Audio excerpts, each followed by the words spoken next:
Buenas, paso por aquí hoy, como lo habíamos ofrecido, para grabar nuestro segundo podcast de la serie 2025. La semana pasada hablamos sobre ese debate que hay en todas partes entre si la adicción es una enfermedad o es una debilidad, una falta de carácter, una falta de personalidad, y vimos los argumentos que defienden por qué es una enfermedad. Pero dicho de una manera muy sencilla, la enfermedad es lo que le ocurre a un ser humano cuando su cuerpo o su mente se ven en un deterioro que por sí mismos no pueden solucionar, ¿vale? Y este es el caso de la adicción.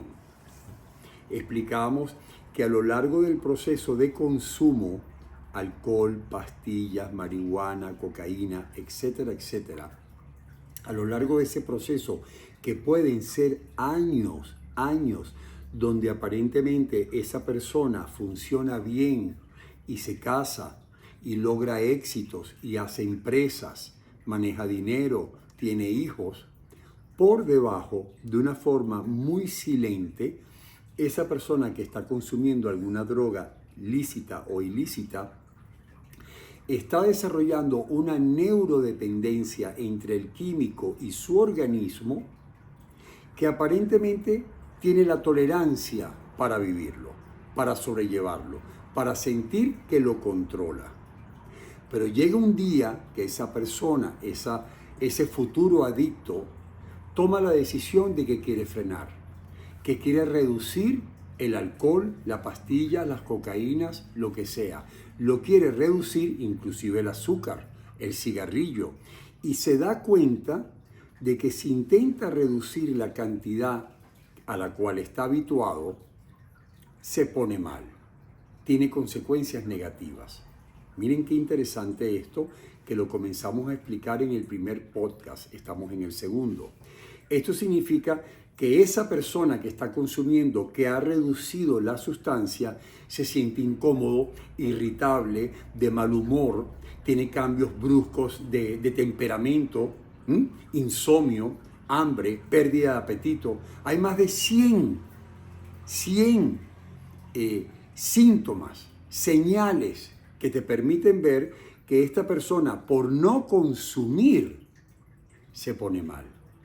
Parece extraño, ¿no? Pareciera que es fácil dejar de tomar y sentirte bien. Pues va a ser que no. Es como la persona que ha abusado de la comida, su cuerpo se adaptó a ese exceso, ahora tiene una barriga voluminosa y quiere reducir la dosis de comida. Se va a poner mal. Y esto se llama la abstinencia. Yo he aprendido a funcionar con el alcohol. Si tú me quitas el alcohol, yo lo necesito. Esa es la neuroadaptación al químico. Entonces, ¿qué pasa? Que el propio consumidor, el propio adicto, que será adicto en el futuro, no está entendiendo lo que está pasando. Él lo que sí sabe es que cuando vuelve a comprar una botella y se toma un trago, cuando se fuma un cigarrillo, cuando se come un plato de carbohidratos, cuando se fuma un tabaco de marihuana, esnifa cocaína, etcétera, etcétera, siente un alivio, se siente relajado, se siente bien y en su mente queda registrado un engaño. Y es que ese alivio él lo considera a mí me gusta.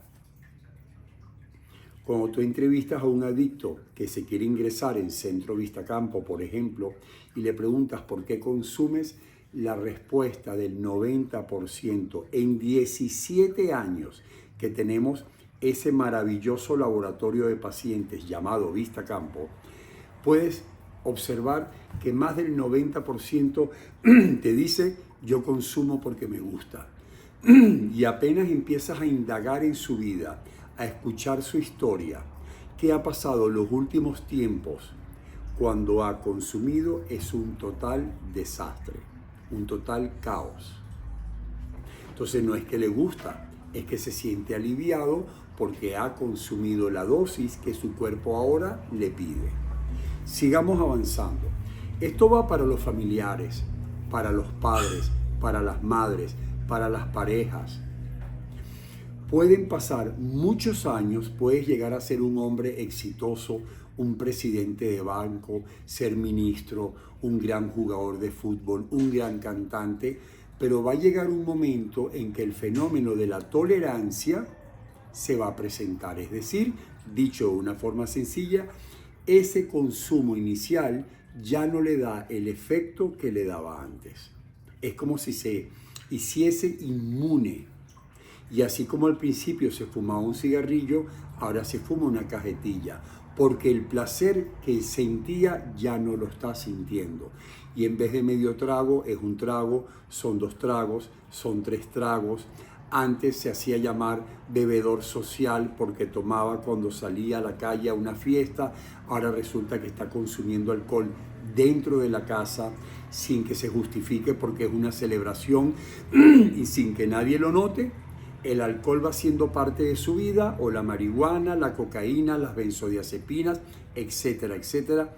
Y la dependencia hace que cada día más busque, piense y se obsesione por la próxima dosis. Ese fenómeno de la tolerancia significa, de una forma muy sencilla, que los primeros tragos, los primeros cigarrillos, allá cuando estaba en la adolescencia, ahora cuando consume, necesita más cantidad, más cantidad, más cantidad. Aquí quiero dar una advertencia. El adicto que empieza a sentir, caramba, ya un trago no me causa el mismo efecto, necesito ponerle un poco más de alcohol, de ron, de whisky, le quito el hielo y le pongo más alcohol, está buscando un placer que nunca jamás volverá. Yo quiero que esto quede claro en este podcast de una forma sencilla. Él se va a servir un trago y aunque sea la misma cantidad de hace 10 años, le va a parecer que es pura agua, que no tiene suficiente whisky, que necesita más, o más cerveza o más vino. Y en ese incremento los desastres continúan. Y es cuando empiezas a ver el declive del artista, sea un gran cantante como Whitney Houston, como Amy Winehouse, como María Callas, como Marilyn Monroe, sea Elvis Presley, sea Maradona. Significa que aunque hayas llegado a la cúspide, en algún momento la sustancia empieza a dominar tu vida y el desastre no se puede esconder. Y aquí comienza la sorpresa de las familias, de las parejas, de los padres, de los hijos, que vienen a nuestras terapias y dicen, bueno, pero es que a raíz de la pandemia, es que todo fue a raíz de la pandemia, a raíz del divorcio, a raíz de la muerte de tal familiar. Y tú le dices, no, cuéntame tu historia. Ese es el trabajo del terapeuta, acompañar a esa persona que está sufriendo por una adicción, a la familia que no entiende lo que está pasando, vámonos para atrás. Y resulta que llegas a la adolescencia, etapa de su vida que ya se le había olvidado. Y le preguntas, ¿cuándo fue tu primera borrachera? Ah, cuando me gradué de bachillerato, cuando tenía 14 años, cuando tuve mi primera novia. Ah, cuando fui con mis amigos a la playa, que estábamos todos en una carpa. Ah, entonces no comenzó durante la pandemia. No fue este año 2024, 2025. Y entonces esa persona que está sufriendo dice, oye, como que mi enfermedad comenzó a desarrollarse hace muchísimo tiempo. Y todo ese periodo de consumo con éxito, de consumo con normalidad, se llama el silencio clínico. Como puede ocurrir con el cáncer, que puedes tener el cáncer y de pronto vas al médico y detecta un tumor o que tienes metástasis y cuando le preguntas cuándo comenzó todo esto, pudo ser hace 5 años atrás, pero no había dolor, no habían síntomas. No significa que no se estaba desarrollando la enfermedad. Si queremos comprender el origen de la adicción, no comiencen con el año o el mes o la semana de los desastres. Vámonos para atrás. Yo recuerdo cuando hice mi propio examen de vida para escribir mi libro, donde todo lo que estoy diciendo queda reflejado, Alcohol o Yo, que lo tienen en Amazon. Cuando yo hice la investigación de, bueno, déjame ver cuándo comenzó el alcohol en mi vida. Yo llegué a los 13 años de edad, con una amiga estudiando en bachillerato, vino a la casa, empezamos a servirnos unos tragos, yo vomité, ya mi cuerpo tenía una tolerancia extraña, y ahí entra la parte genética, la predisposición genética que estaba dentro de mí. Y resulta que esa carrera fue vertiginosamente hacia adelante. Y uno se gradúa y tiene parejas y aprende idiomas y viaja el mundo y eres reconocido y después vas a la universidad y tienes buenas notas, pero el alcohol siempre acompañando ese camino. Y como lo dije creo que en el podcast anterior, esa frase de Duval, el escritor, mientras pude parar no lo hice y cuando decido parar ya no puedo. Entonces, ¿por qué se dice enfermedad? Porque en ese momento el adicto, y quiero que quede muy claro para los padres, los terapeutas, los coaches que están insistiendo en la voluntad, en que pongan de su parte, en que el amor de la esposa, el amor de un hijo recién nacido, la oferta de un dinero, la promesa de regalarle un carro o que le van a quitar el carro al estudiante, no saca al adicto de las drogas. Tú lo puedes premiar o lo puedes castigar y el adicto necesitará un apoyo, un tratamiento para poder recuperarse. ¿Por qué? Porque ahora han pasado muchos años, ¿verdad? Han pasado muchos años en ese consumo que al principio era experimental, porque te lo promovía tu propio grupo social, lo que se llamaba la pandilla. Estás en la edad de la adolescencia donde tú quieres retar y te rebelas contra las pautas y las normas y quieres ver y quieres indagar, ¿no?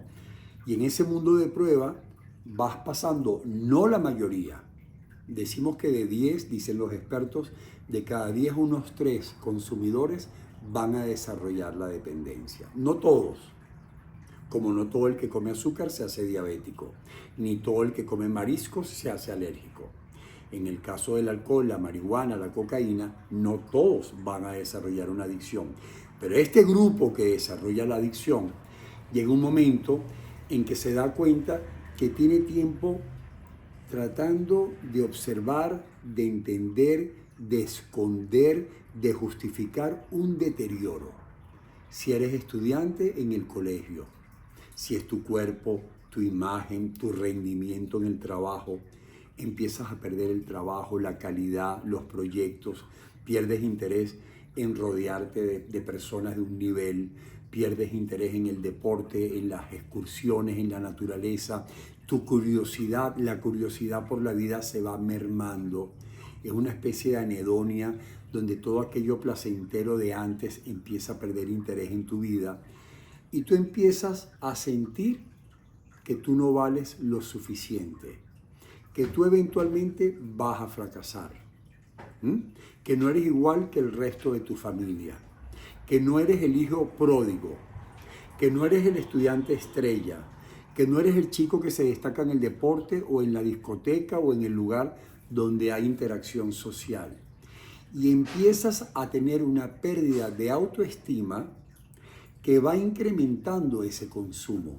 Entonces, aquella persona, hombre o mujer, que va desarrollando una adicción a cualquier droga, en paralelo va perdiendo la autoestima, va perdiendo el deseo por mejorar, la intención de salir de ese estado, y la propia sustancia, el propio químico lo va arrastrando a la desidia, al abandono, a la desesperanza, al desinterés, y ahí va el ciclo.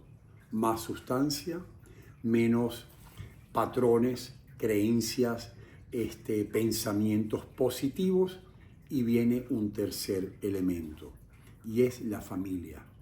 La pareja, la familia, los compañeros, el jefe, el profesor, empiezan todos a cuestionar y a criticar tus conductas.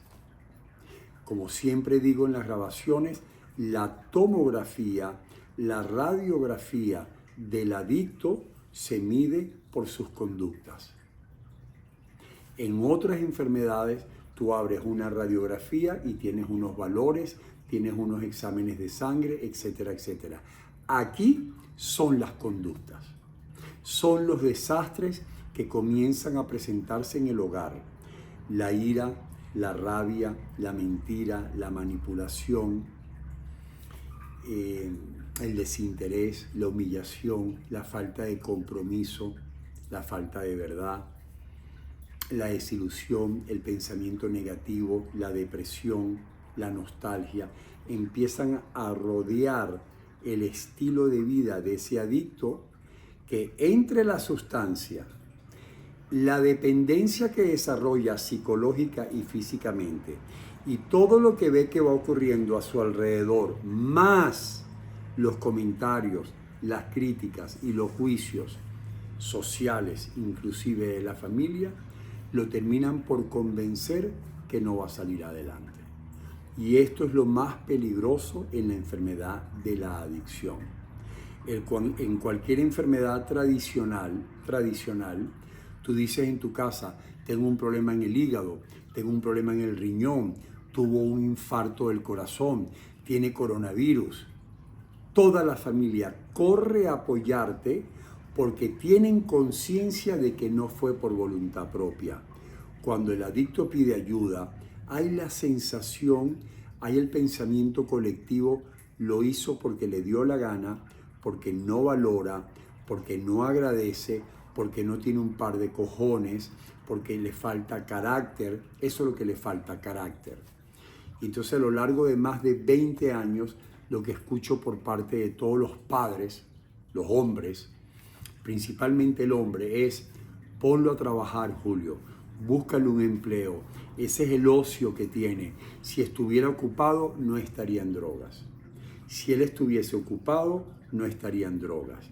Y uno se pregunta si Maradona no estaba ocupado, si George Bush no estaba ocupado, si Elvis Presley no estaba ocupado, si María Callas no estaba ocupada, o Amy Winehouse, o Bradley Cooper, o Brad Pitt, o Ben Affleck, Anthony Hopkins, que acaba de celebrar 50 años de sobriedad, Elton John. Ninguno estaba desocupado. Entonces es interesante porque todavía hoy, cuando la ciencia nos arroja todas las alteraciones en el cerebro producto del consumo de drogas, cómo afectó ciertas áreas en lo límbico, en el córtex, toda la predisposición genética que trae por generaciones, que se habla entre un 40 y 60% de predisposición genética, a la par de los ojos azules, que tú buscas y ves al abuelo, la abuela, la tía, el tío. En el caso de la adicción es exactamente igual, pero seguimos encasillando al adicto como en el mundo medieval, en lo inmoral, en lo oscuro, en la falta de ética y en la debilidad. Entonces, toda esta interpretación, toda esta concepción, toda esta creencia, este estigma alrededor de las adicciones, lo que hacen es ir en contra de lo que se tiene que hacer. En el hogar hay un miembro que está sufriendo porque no puede parar de tomar, no puede parar de fumar, no puede soltar el teléfono, no puede soltar el juego, no puede soltar la pornografía, no puede dejar el azúcar y necesita ayuda. No. Si tienes un miembro que abusa del alcohol, que abusa del azúcar, que no puede dejar de apostar, es una persona que lo hace porque le da la gana. Es una persona que no valora, es una persona que no respeta, y sin darte cuenta, esa mirada del padre, esa mirada de la madre, la mirada de la pareja,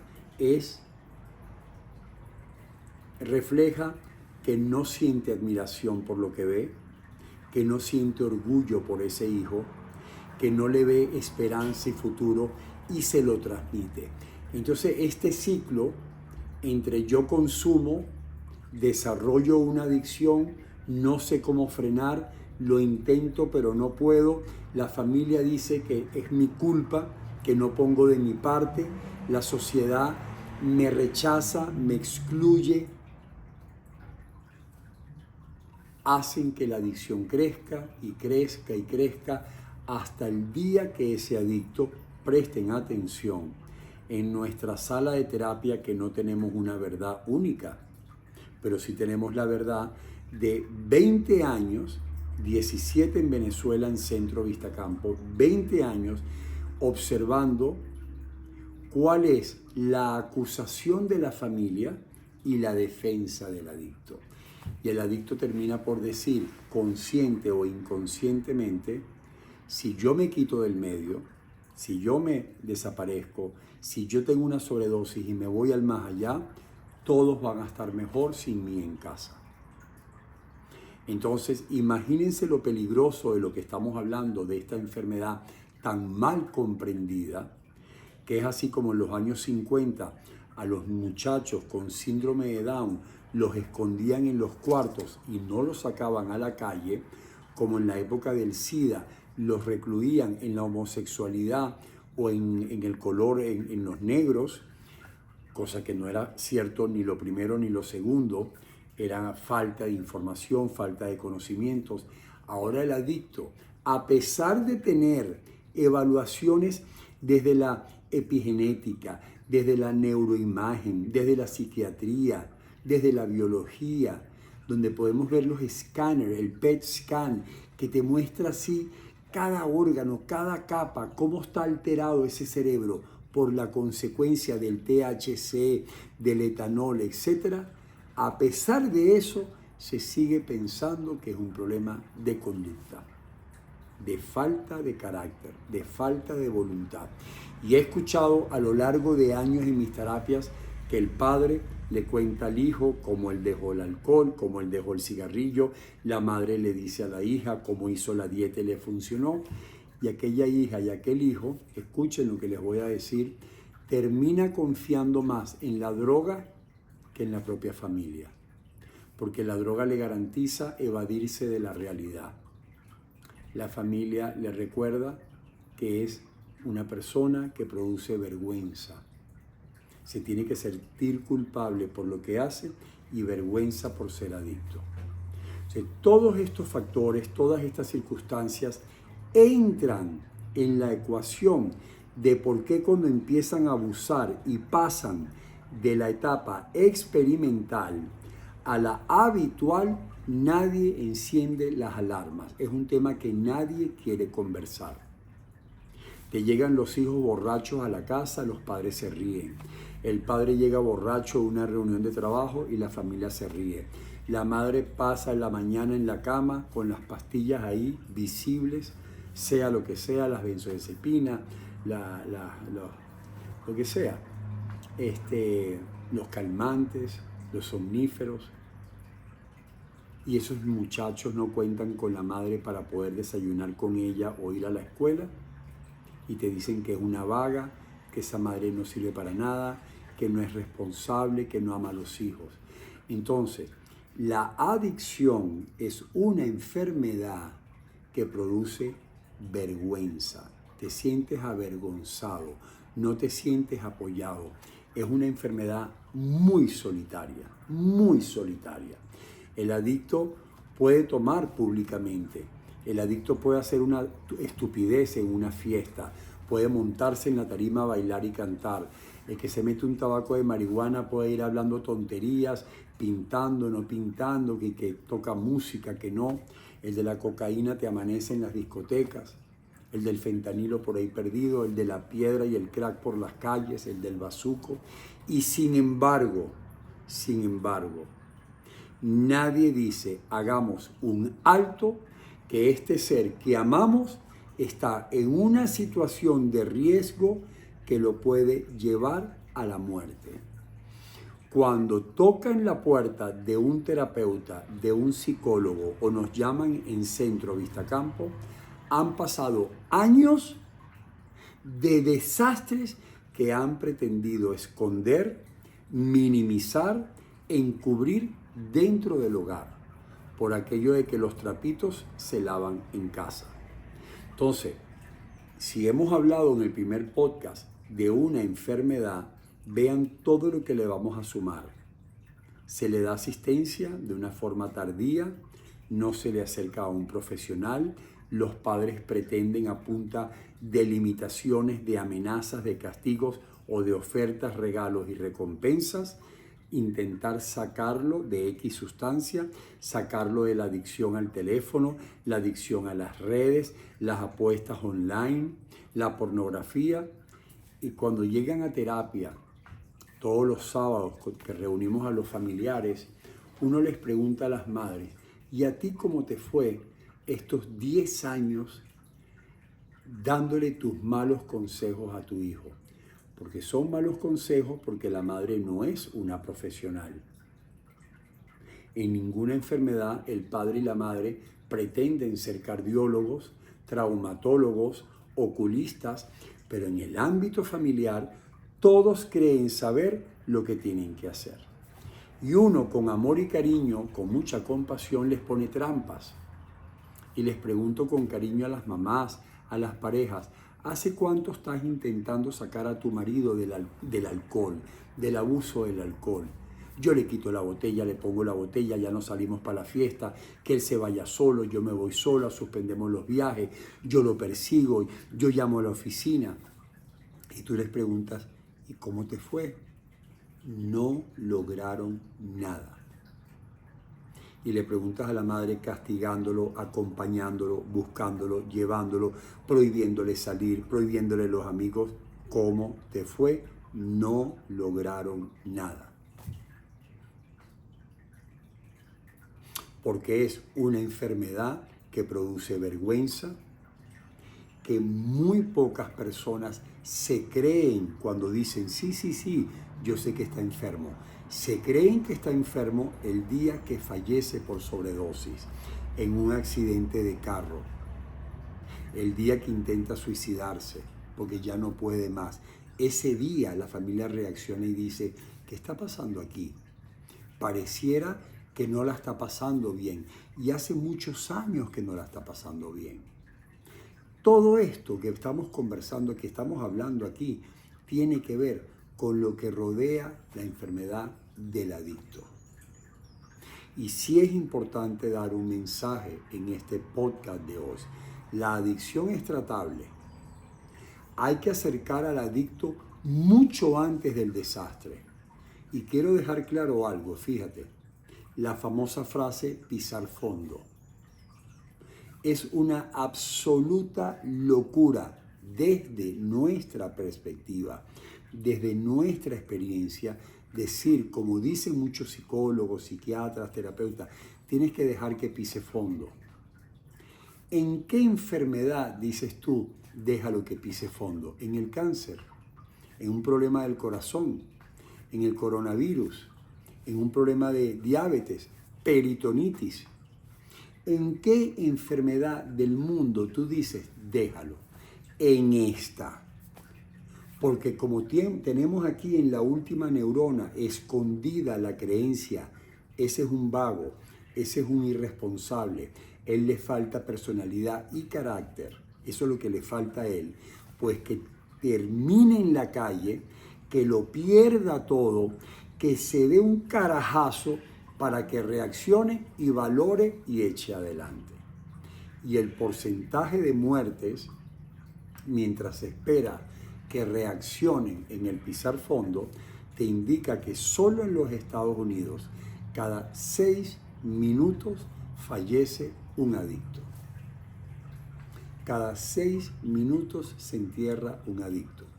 Hablamos de pandemia, 80.000, 90.000 muertes al año. Primera causa de accidentes de carro, primera causa de visita a las salas de emergencia, sobredosis, cáncer, transmisión de HIV. Y entonces yo quiero que grabemos estos mensajes así de sencillos, sin tener que complicarnos, porque cualquier madre que nos esté escuchando hoy tiene que voltear a ese ser querido y decir, yo voy a apartar lo que yo siento cuando actúa como actúa, cuando me miente, cuando el marido te llega tarde a casa o no te llega, cuando la mujer no se levanta y está desaliñada y no te prepara la comida ni busca a los niños en el colegio. Voy a apartar todos los pensamientos que tengo hacia ese ser que yo amo, los voy a dejar a un lado y me voy a preguntar con mucha compasión, ¿él está sufriendo o él está gozando? ¿Ella está feliz? ¿Se ve feliz? ¿Está disfrutando la vida o está perdiendo cada día más la calidad de vida, la dignidad y las ganas de vivir? Y si tú observas, quitando tu rabia, tu impotencia, tu desesperación, el cansancio de haber intentado ayudar sin ver buenos resultados, si te das cuenta que esa persona está sufriendo, que no vive como quisiera vivir, es hora de hacer un alto y buscar un profesional. No existe un solo tipo de profesional. Hay un médico de cabecera, hay un psicólogo cercano, hay un centro de recuperación, hay una consulta que puedes hacer online para decir, esto que está pasando en mi hogar, lo quiero compartir en voz alta para que me diga un especialista qué debemos hacer.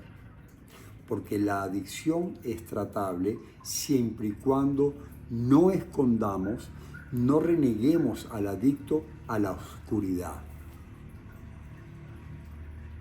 Siempre comento en una forma de asombro, que todavía hoy, después de más de 25 años sin consumir ninguna droga, me invitan a dar una charla, un programa de televisión y te ofrecen hablar de espaldas, que te pongan la cara empañada y tú preguntas ¿por qué?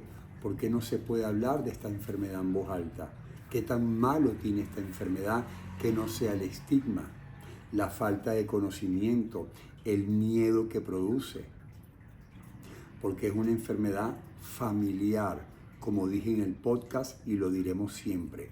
El adicto nace en un ambiente, probablemente tiene una carga de predisposición muy alta, probablemente viene de un ambiente disfuncional donde hay traumas que probablemente ni siquiera estén identificados.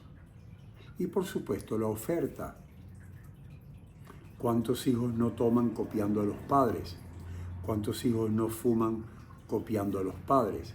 Entonces aquí somos corresponsables desde la sociedad que legaliza y te promueve el consumo de drogas, desde un principio hasta el final cuando enfermas y te quieren dejar a un lado.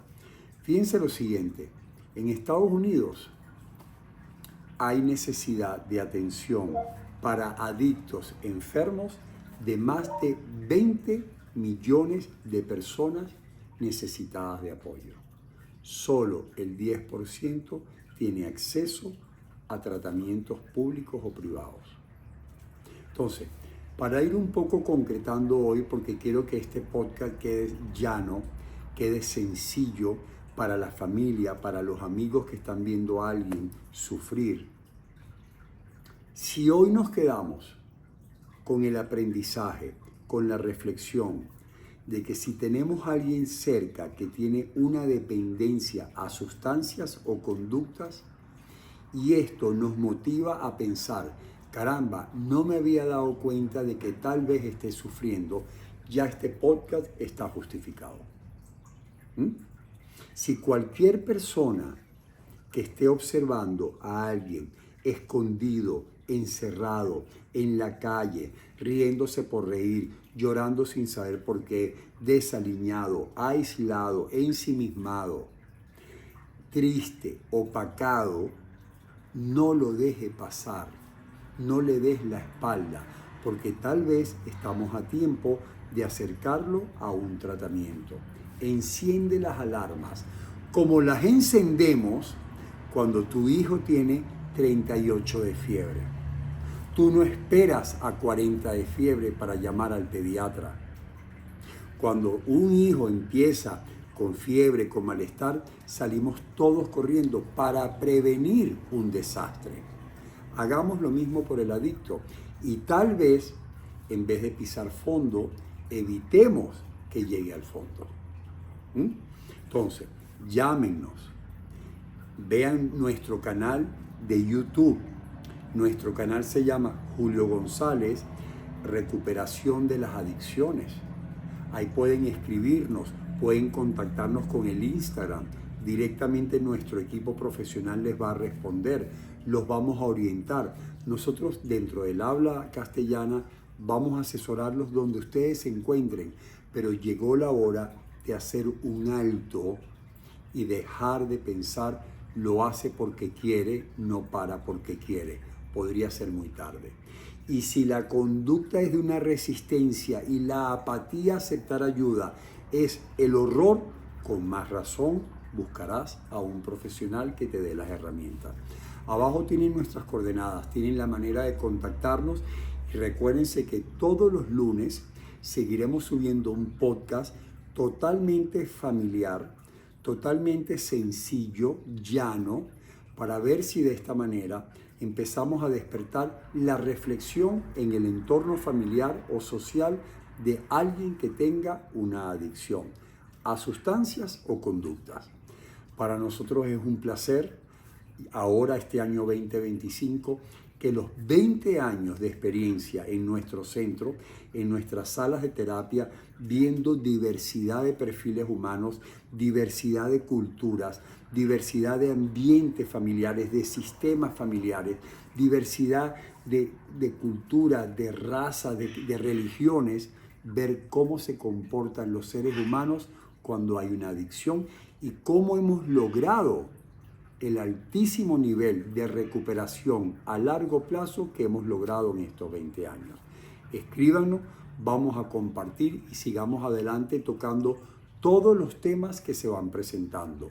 Nos han hablado de los juegos, nos han hablado de ludopatía, nos han hablado de pornografía, de fentanilo, de Xanax, de oxicotín, de cocaína, de marihuana. Todos estos temas los vamos a tratar de una manera sencilla para acercar a la familia, a los profesionales que puedan ayudar a su ser querido. Gracias a ustedes y hasta el próximo lunes.